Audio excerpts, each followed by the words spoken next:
Pandav one है, नाभाजी वहाँ कुछ समय तक रुके अपना चातुर्मास का निर्वहन करने के लिए।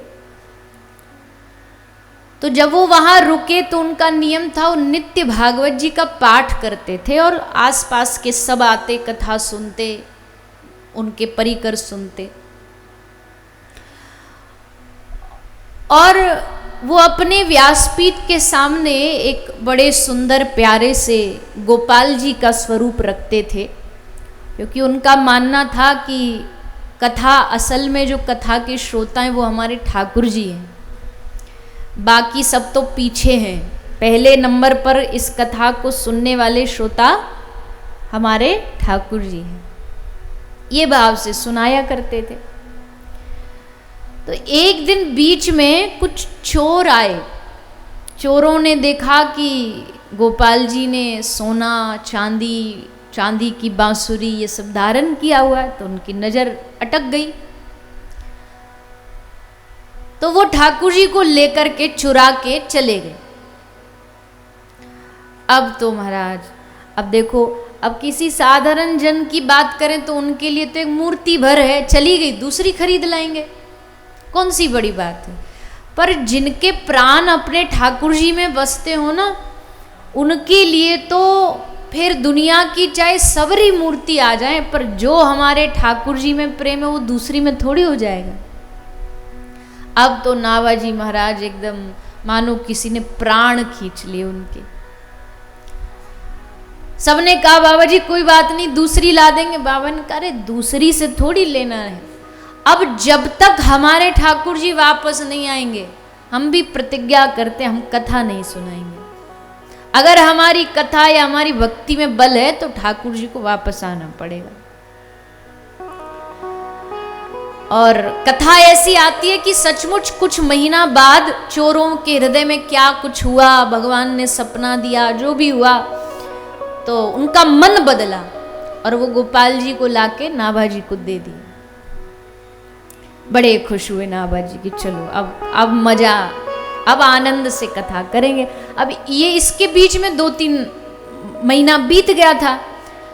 तो अब 2-3 महीना बीत गया तो अगले दिन जब ठाकुर जी आने के बाद नाभाजी कथा सुनाने बैठे, तो अब वो सोच रहे, याद कर रहे हैं कि हमने 2 महीना पहले कथा कहाँ छोड़ी थी। उनको याद नहीं, तो श्रोताओं से पूछा कि बताओ हमने कथा कौन से स्कंद, कौन सा प्रसंग, कहां पे छोड़ी थी।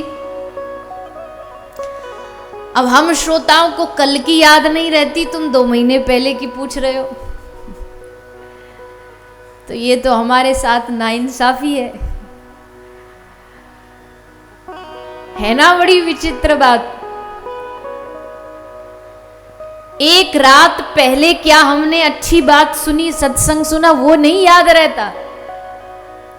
10 साल पहले लड़की की शादी में लिफाफे में रिश्तेदार कितना रुपया का सगुन चढ़ा के गया, वो याद रहता है। रहता है कि नहीं रहता।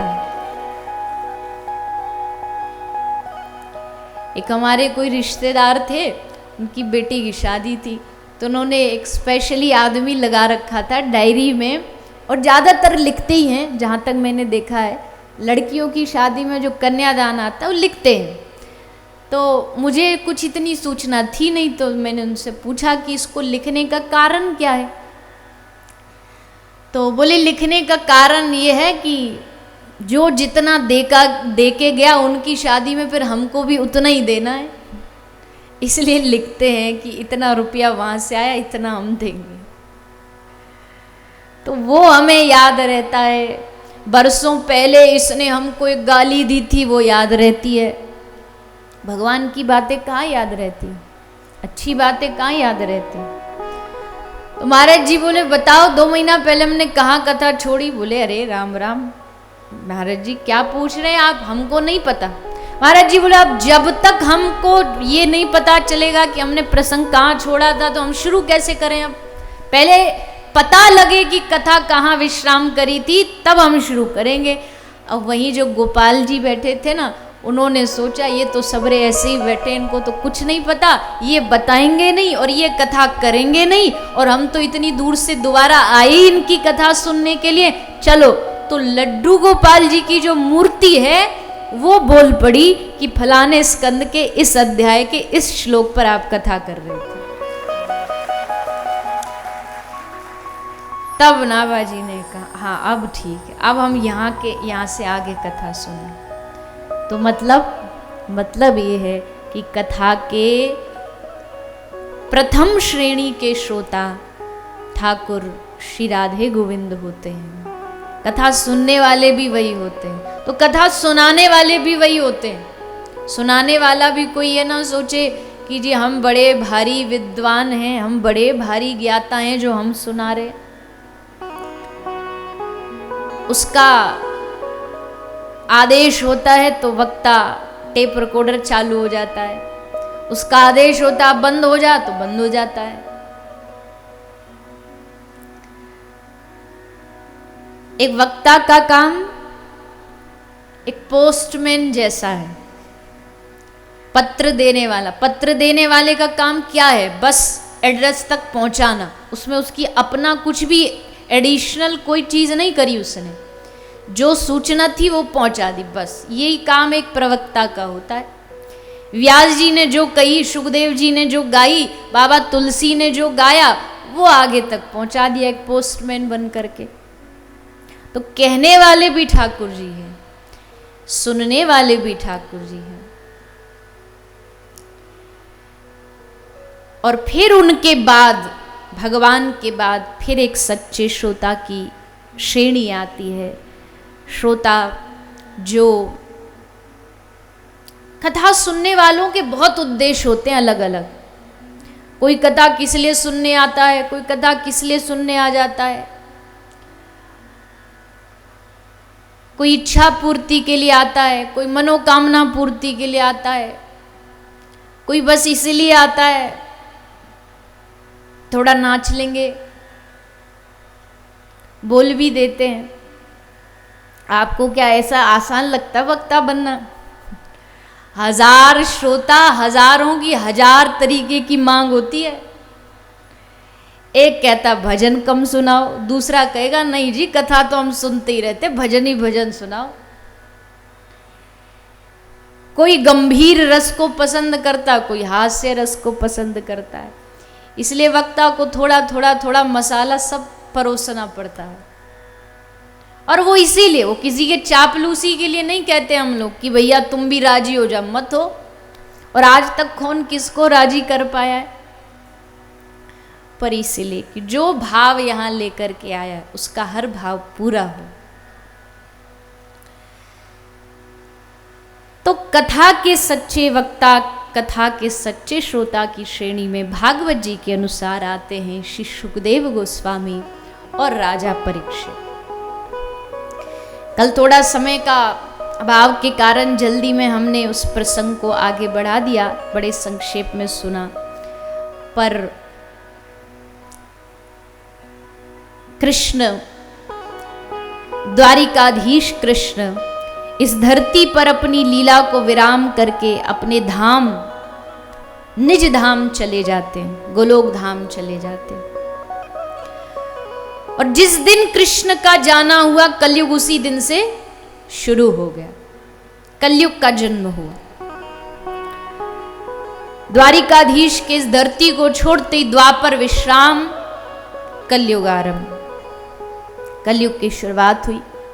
और शुरुआत कैसे हुई, कैसे पता चला कलयुग आ गया?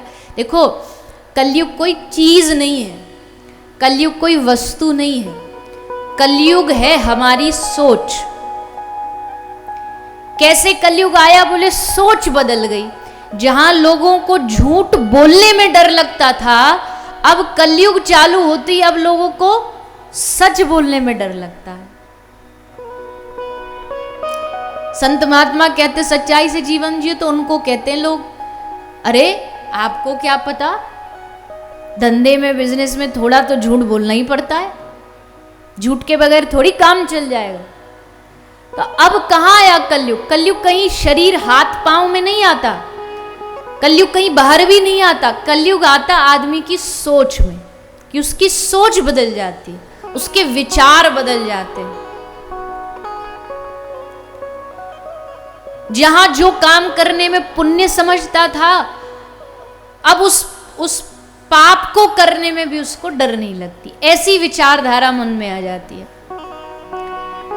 जब द्वापर था तो कोई ये कहे कि जी हम मदिरा पीते हैं, शराब पीते हैं, हम मांसाहार खाते, तो लोग उसको टेढ़ी नजर से देखते थे।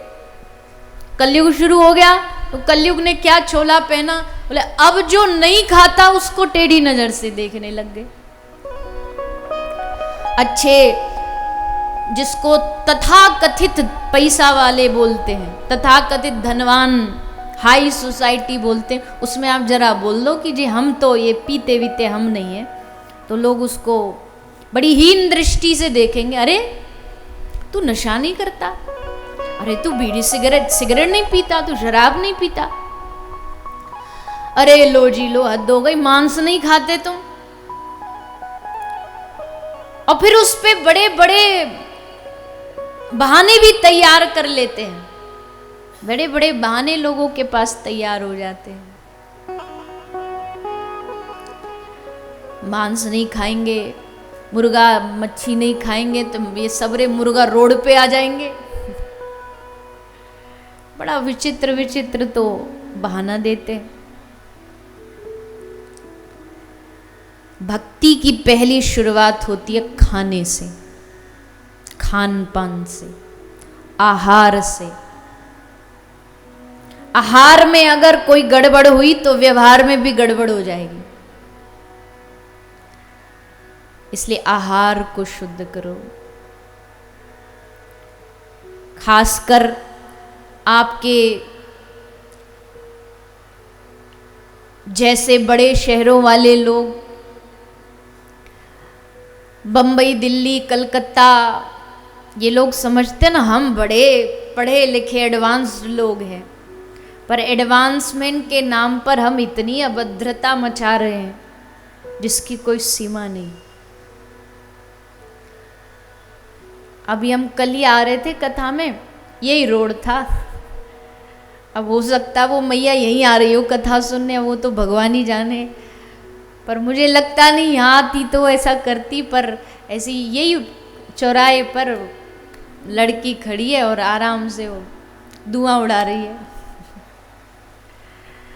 अब पहले के समय में जब हम विदेश जाते थे तब ये नज़ारे देखने को मिलते थे विदेशों की सड़कों पर, क्योंकि भारत में कोई करे तो ये तो बड़ा विचित्रता हो जाएगी।